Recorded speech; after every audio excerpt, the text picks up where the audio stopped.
वसुदेवसुतं देवं कंसचारुर्मर्दनं देवकी परमानन्दं कृष्णं वन्दे जगद्गुरु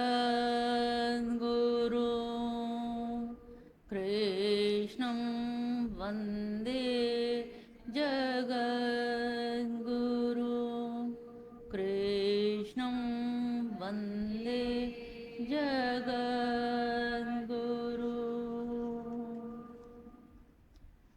आज गीता का 18वां अध्याय प्रारंभ होने जा रहा है, लेकिन इससे पहले 17वें अध्याय जो श्रद्धात्रय विभाग योग, श्रद्धात्रय विभाग योग मतलब 3 प्रकार की श्रद्धा होती है।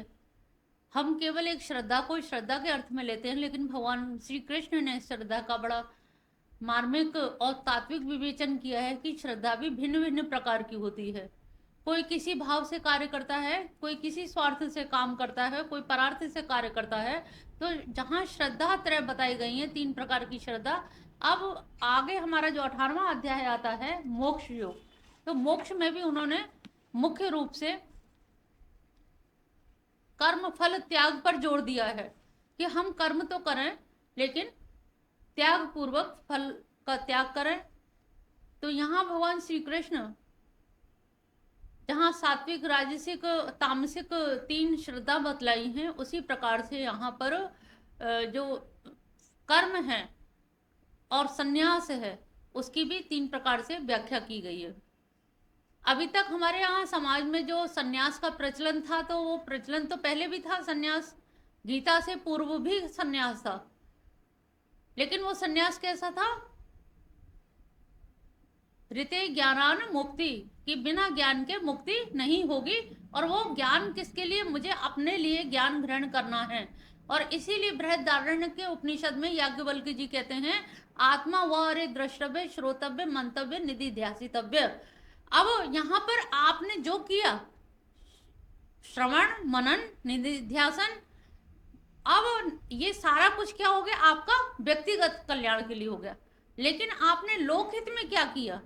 तो लोकहित में यही है कि आपने जो अनुभव किया वो आप अनुभव समाज के लिए, अन्य व्यक्तियों के लिए जो दुख से परेशान हैं, दुखालय में डूबे जा रहे हैं, भव सागर में तैर नहीं पा रहे हैं, ऐसे लोगों के लिए जो तत्व मर्मज्ञ के ज्ञाता हैं, जो तत्व मीमांसा के ज्ञाता हैं, उनका ये कर्तव्य बनता है कि जिस नौका में बैठ करके उन्होंने गंगा को या सागर को पार किया है, उस नौका को कंधे पे लाद के ना ले जाएं, बल्कि उस नौका को उसी पार छोड़ दें, गंगा से उतर जाएं और उतर कर ये इच्छा करें कि इस नाव का दूसरा कोई और उपयोग करे। मेरा तो कल्याण हो गया, लेकिन अन्य लोगों का भी कल्याण हो।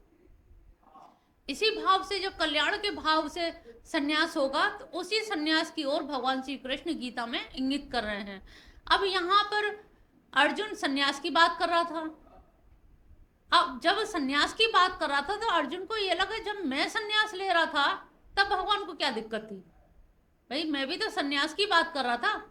लेकिन वो संन्यास कैसा था? वो संन्यास ऐसा था कि हम मतलब कर्मों से भाग रहे थे। वो संन्यास घर से भागने का था, पलायनवादिता का था। जब आप पलायन कर जाओगे, भाग जाओगे घर से, तो फिर आपके कर्तव्य कहाँ रह गए? कर्तव्यों से विमुख हो जाओगे। और जब कर्तव्य विमुख हो जाओगे तो ऐसे कर्म कभी भी आपको शांति आपको तो दे ही नहीं पाएंगे। लेकिन आपका गृह त्याग करना और आपके ऊपर जिन जिन लोगों के कर्तव्य निर्धारित हैं, कर्तव्य का निर्धारण है, उनका भी, उनसे भी आप पलायन करके संन्यास लेकर के चले गए। पहले ये एक चलन था कि हमें ब्रह्मचर्य जीवन जीना है, गुरु के आश्रम में रह के ज्ञान प्राप्त करना है, और ब्रह्मचर्य जीवन ज्ञान प्राप्त करने के बाद ही हम गृहस्थाश्रम में प्रवेश करते थे। और गृहस्थाश्रम में प्रवेश करने के बाद वानप्रस्थी होना पड़ता था। और वानप्रस्थी के बाद में ये एक क्रमिक विकास था, क्रमिक व्यवस्था थी कि वानप्रस्थी व्यक्ति फिर क्या करेगा? चौथी स्टेज क्या है? संन्यास। चतुर्थ स्टेज पे उसको सन्यास लेना ही पड़ेगा। तो ऐसे जो लोग सन्यास लेते थे तो उनका क्या था कि वानप्रस्थ से, गृहस्थ से, इन सब चीजों से जब वो सन्यास ले रहे हैं, आप जैसे कहीं से विदा होके जाते हो, कहीं छोड़ के जाते हो, तो वहां की कुछ यादें शेष रह जाती हैं और रास्ते भर ट्रेन में बैठ के, गाड़ी में बैठ के वहां की बातें करते रहेंगे, उन्होंने ये कहा, वो ऐसे, वो ऐसे, ये और कर लेते। तो अनेकानेक तरह की विविध चर्चा परिचर्चाएं होती हैं। तो इसी प्रकार से जो सन्यासी होने लगे हमारे समाज में, उन सन्यासियों के अंदर जो गृहस्थ में रह करके अपनी वांछाएं, कामनाएं, अभिलाषाएं, लिप्साओं को पूरा नहीं कर पाए, तो उनको ये लगा कि हमें जो आत्मसम्मान गृहस्थ में रह करके नहीं मिल पाया, वो आत्मसम्मान हमें अब समाज के द्वारा प्रदत्त किया जाएगा। और उस आत्मसम्मान के लोभ में वो समाज के बीच में आना और लोगों का पाद प्रक्षालन करना, भिक्षाटन करना और ये सारी चीजें, इसमें भगवान श्री कृष्ण ने देखा कि कहीं ना कहीं उनकी लोभ लिप्सा बनी हुई है, लोभ उनका अभी समाप्त नहीं हुआ। और आत्म प्रदर्शन कि मैं कैसे भी, जो कहते हैं ना, कंचन तजना सहज है, सहज त्रिया करने, तो वो त्रिया भी छोड़ा है, पत्नी को भी छोड़ा है और कंचन भी छोड़ा है। और उसके बाद मान बढ़ाई ईर्षा तजना दुर्लभ, ये तीन चीजें तो बहुत कठिन है। और वही उस सन्यास अवस्था में इन तीन चीजों की अवस्थिति बनी रही, उपस्थिति बनी रही। सन्यासी हो गए, घर बार छोड़ दिया, त्रिया, पुत्र और पत्नी छोड़ दिए, वो चाहे भूखे मरे चाहे जिए, अभाव में रहें या भाव में रहें, उन्हें किसी से मतलब नहीं, लेकिन उनको मान और बढ़ाई। और एक सन्यासी से दूसरे सन्यासी की ख्याति अगर ज्यादा हो रही है तो परस्पर वैमनस्य भी, ईर्षा भी पाई जाती थी। तो इस प्रकार के भाव को देख करके भगवान श्री कृष्ण ने सन्यास की एक नई परिभाषा दी। और उस समय की एक डिमांड और भी थी कि यहाँ पर जब बौद्ध धर्म का प्रचलन हुआ, बौद्ध धर्म बहुत तेजी से बढ़ने लगा और हिंदुत्व खतरे में पड़ने लगा। हिंदुत्व क्या कहें, एक तरह से वैदिक धर्म, क्योंकि हिंदू धर्म कोई धर्म नहीं है, वैदिक धर्म है। तो वैदिक धर्म जब खतरे में पड़ने लगा तो लोगों ने त्राही त्राही करी कि इस तरह से कैसे हम अपने वैदिक धर्म की रक्षा कर सकें। तो उसकी रक्षा करने के लिए इनको लगा कि हमें यूनाइट होना चाहिए।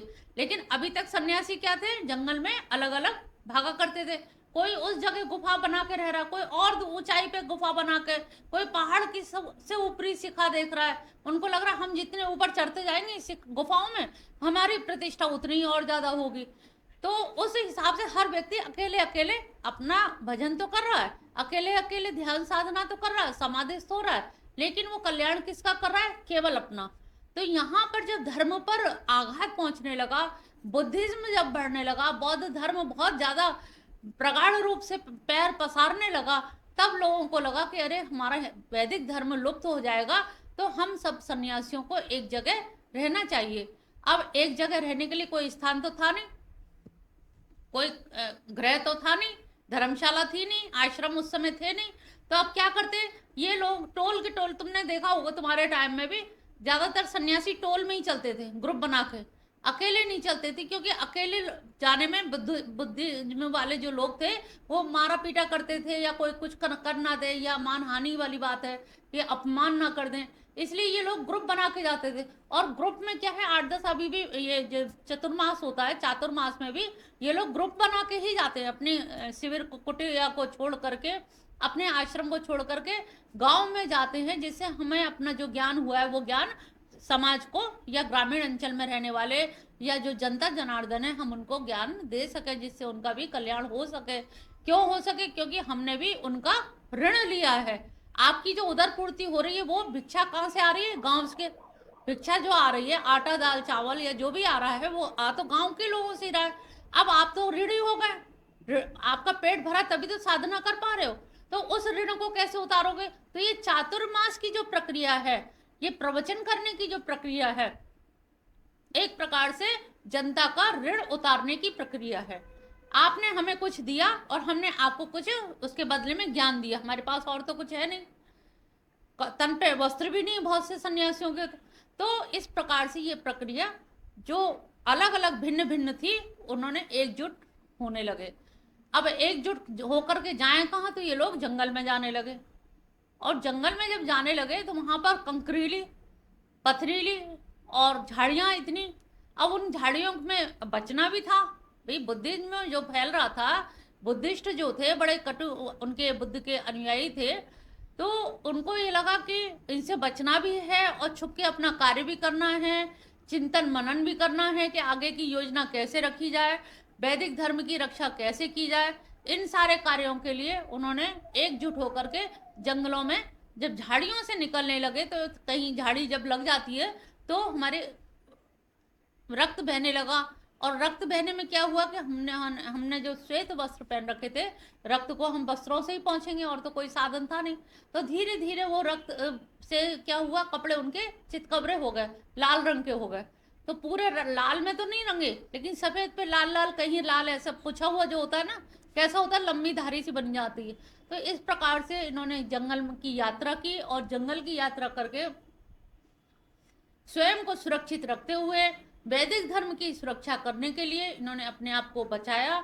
और ये गेरुआ वस्त्र जो बने वो उनके श्वेत और रक्त खून के द्वारा ये गेरुआ वस्त्र का फिर एक चलन हो गया। और चलन होने के बाद धीरे धीरे सभी लोग उन गेरुआ वस्त्र को धारण करने लगे और एक परंपरा बना ली कि गेरुआ वस्त्र जो पहने होगा, एक तो पहचान हो जाएगी, ये यूनिफॉर्म हो गई ना। जब यूनिफॉर्म हो जाते तो हम कहते हैं ये उसी कॉलेज का बच्चा है। ड्रेस से ही तो पहचानते हैं, अंदर से तो नहीं पहचान पाएंगे। तो यूनिफॉर्म से वो पहचानने लगे। तो इस प्रकार से गेरुआ वस्त्र सब धारण करने लगे। लेकिन यहाँ पर भगवान श्री कृष्ण कह रहे हैं कि गेरुआ वस्त्र में भी कुछ कुछ ऐसे लोग थे जिनको कुछ कामनाएं, अभिलाषाएं, इच्छाएं अभी भी अतृप्त थी, वो बिल्कुल सही रूप में त्यागी नहीं थे। तो यहाँ पर जब अर्जुन भगवान कृष्ण से कह रहा है कि प्रभु मैं संन्यास लेना चाहता हूं, मैं युद्ध नहीं करना चाहता, तो भगवान कहते हैं कर्म कर, कर्मण्यवादी कारस्ते। और जब मैं कर्म करता हूं तो कहते हैं कि कर्म में से फल को निकाल दे, फल मत ले। अब मैं कर्म भी करूं और फल भी ना लूं, सन्यासी भी नहीं होने दे रहे हो, इधर कर्म करने के लिए भी प्रेरणा दे रहे हो। आखिर मुझे समझ में नहीं आ रहा प्रभु, तुम कराना क्या चाहते हो मुझसे, कौन सा कार्य किस प्रकार से मैं करूं, मेरी समझ के बाहर है। आप कहना क्या चाहते हैं? सन्यास भी नहीं लेने देना चाह रहे और कर्म भी नहीं करने देना चाह रहे।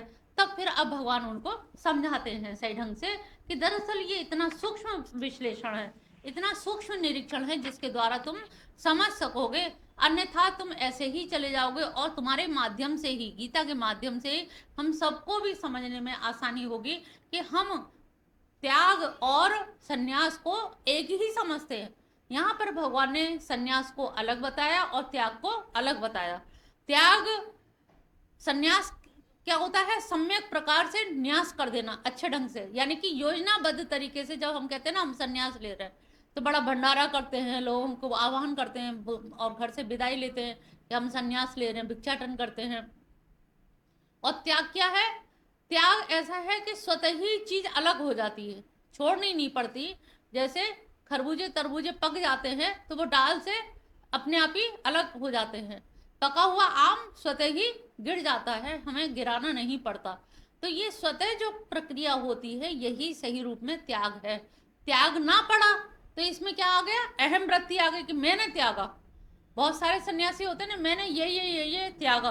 तो ये चीजें मैंने त्यागी, मैंने त्यागी, इसका मतलब ना तो तुम सन्यासी रह गए ना त्यागी रह गए। तो यहाँ पर भगवान ने त्याग और सन्यास के बीच में बहुत सही ढंग से विश्लेषण किया है इनका। और सन्यासियों के समकक्ष उन्होंने कहा कि जरूरी नहीं जो सन्यासी है तो वो सन्यासी है, गृहस्थ में रह के भी कोई सन्यासी हो सकता है। जिसका उदाहरण उन्होंने विदुर का, वेदव्यास जी का, भीष्म पितामह का, कि ये गृहस्थ में रहे, पूरी राजनीति में, रण क्षेत्र में, पूरे कुरुक्षेत्र में, महाभारत में, सब में इनका योगदान रहा, लेकिन फिर भी ये त्याग वृत्ति के रहे। तो जरूर ये परिभाषा तो पहले क्या था, जिसने घर छोड़ दिया उसको हम सन्यासी त्यागी कहते थे। अरे उन्होंने त्याग कर दिया, उन्होंने कहा त्याग कोई जरूरी नहीं है, घर छोड़ के ही त्याग हो, घर में रह के भी आप त्याग कर सकते हैं, घर में रह के भी संन्यास्त हो सकते हैं। और गीता की सबसे मेन क्या है, मेन सिद्धांत क्या है? प्रवृत्ति में निवृत्ति। प्रवृत्ति में निवृत्ति। कमल का फूल कहाँ खिलेगा? कीचड़ में। अगर आपको सन्यास लेना है, संन्यास्त होना है, त्यागी होना है, तो इसी परिवार में रहकर ही त्याग करना पड़ेगा। क्रोध दिलाएगा तो आपका बालक ही दिलाएगा, जंगल में तो कोई क्रोध दिलाएगा नहीं। कैसे परीक्षा होगी कि तुमने क्रोध को जीत लिया? भूख प्यास लगेगी, आपने घर में तुरंत खा लिया, बाहर जाके पता लगेगा। तो यहाँ पर रह के हम कितना संयमित भोजन कर रहे हैं, हम क्या ले रहे हैं, क्या कर रहे हैं, हमारा क्या आचरण है। तो यहाँ पर आचरण के आधार पर, व्यवहार के आधार पर त्याग को महत्व दिया गया, ना कि वेशभूषा के आधार पर। वेश तो बहुत भी लोग धारण कर लेते हैं। दुखी हो गए, संसार में नौकरी नहीं लगी, परेशान हो गए, विपदाओं में हैं, उन्होंने तुरंत गेरुआ रंगाए और लोग चले गए वृंदावन। तो फैशन सा हो गया कि नहीं, कहीं कुछ हो रहा है, इस्कॉन ज्वाइन कर लो, हरे कृष्णा करने लगो, बस बैठे खाने की व्यवस्था हो गई। करे ना चाकरी, पड़े ना चोट, सबसे भले बीक के रोट। तो वही है कि उन्होंने कहा बैठे खाने की व्यवस्था करनी। इससे क्या होगा? प्रमादी लोग पैदा होने लगे, आलसी लोग पैदा होने लगे, तामसी लोग पैदा होने लगे। और भगवान ने प्रमाद को कभी भी महत्व नहीं दिया, आलस्य को कभी महत्व नहीं दिया। आप बैठे एक जगह, वो आलस नहीं है, बैठ करके आप स्वाध्याय कर रहे हैं, उसको आलस नहीं कहेंगे, क्योंकि जो सतोगुणी है वो बैठ के ही ध्यान साधना करेगा। लेकिन जो तमोगुणी है वो बैठे में भी झोंका लेगा, नींद का झोंका लेता रहेगा। तो ये समझ लो बैठे जहाँ सभी लोग हैं, लेकिन किसी किसी को नींद का झोंका आ जाएगा। तो इससे हम पहचान कर सकते हैं कि ये तमोगुणी है या सतोगुणी है। तो यहाँ पर उन्होंने बताया कि जंगल में जाने की कोई आवश्यकता नहीं है, संन्यास होना है, संन्यास लेना है तो हम घर में रह करके भी सन्यासी हो सकते हैं।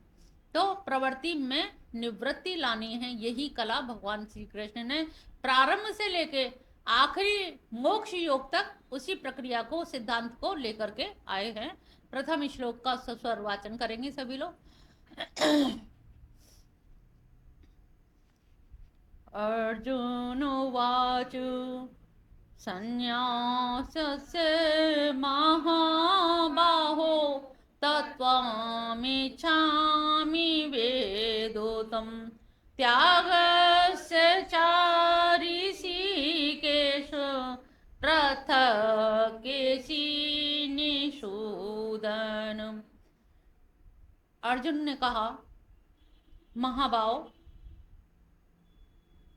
वेदोत्तम। यहाँ पर कितने टाइटल दिए? ऋषिकेश। ऋषिकेश जो कौन है? अंतर्यामी परमात्मा, जो इंद्रियों के स्वामी हैं, जिनकी इंद्रियां कभी भी विचलित नहीं होती, जो अंतरात्मा में अपनी सारी इंद्रियों को समाहित किए हुए हैं। केशी निषूदन, यानी कि केशी नाम का एक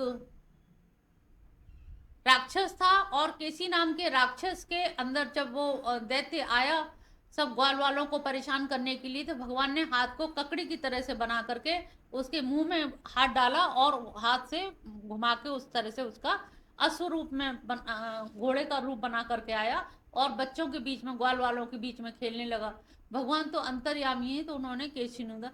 तो यहाँ पर जो विशेषण दे रहा है अर्जुन, तो लगता है ना, कभी कोई आपकी प्रशंसा में बहुत बात कर रहा है तो लगता है प्रसन्न है हमसे, इतनी प्रशंसा में, इतनी कि अरे आप तो ये हैं वो हैं, कल तक भी तो हम तुम्हारे साथ थे, आज ही हम इतने महान हो गए। तो ये सारी चीजें इसमें देखने को मिलती हैं। तो हे महाभाव, लंबी भुजाएं तो हैं ही हैं, ऋषिकेश, हे केशी सूदनम, मैं संन्यास और त्याग का अलग अलग पृथक पृथक, वेदुतम, त्यागस्य च संन्यासस्य, त्याग का और संन्यास का पृथक, अलग अलग, वेदुतम, जानना कि मेरी तत्व रूप से उसको जानने की इच्छा कर रहा हूं, मैं करता हूं। मेरी इच्छा क्या है कि आप त्याग और संन्यास को एक बार स्पष्ट रूप से बतला दें, तो मेरी जो एक शंका है वो शंका खत्म हो जाएगी कि त्याग क्या है और संन्यास क्या है। तो यहाँ पर भगवान उसको समझाते हैं कि किसी तरह से इसके समझ आ जाए, क्योंकि उसने तो शिष्यते अहम साधि माम त्वाम प्रपन्न, तो यहाँ पर क्या किया उसने, त्वाम प्रपन्न। अब इसमें गुरु की ड्यूटी बन जाती है। यहाँ पर अगर भगवान कृष्ण उसको अलग अलग नहीं बताते और ये कह देते हैं कि अरे मूर्ख, तुझको अभी तक ये भी नहीं समझ आया, इतनी गीता पूरी समझा दी, तब वो कह रहे हैं कि नहीं, ये मेरा शिष्य है और शिष्य की शंकाओं का निराकरण करना गुरु का कर्तव्य है, क्योंकि उसने समर्पित कर दिया है मुझे।